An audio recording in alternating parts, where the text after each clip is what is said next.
سلام ستړي مشه د سپین بولدک څخه د خوشحالي خبر. افغان پوځ په سپین بولدک کې پراخ نظامی تمرینات پیل کړي. افغان پوځ د کندهار په سپین بولدک کې ډیورنډ فرضي کرښې ته څرمه پراخ نظامی تمرینات پیل کړي دي. د ملي دفاع وزارت د معلوماتو له مخې په دغه تمریناتو کې هوایي او ځمکنی ځواک برخه لري. چارواکي وایي د دې تمریناتو موخه دا ده چې په سیمه کې د غیر قانوني اقداماتو پر وړاندې تیاری ونیسي او د احتمالي خطر پر وړاندې چمتو وي.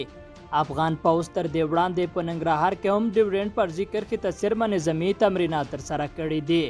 افغان ځواکونه داسې مهال په مهمو سیمو کې تمرینات ترسره کوي چې پاکستاني حکومت په غیر قانوني توګه پر ډیورنډ فرضي کرښه اغزن سیم تیر کړی دی او په ځینو مواردو کې له د فرضي کرښې هم راوښتي دي. د مسلې د افغانانو سخت غبرګون هم پارولی دی او له حکومت غواړي چې د پاکستان پر وړاندې اقدام وکړي.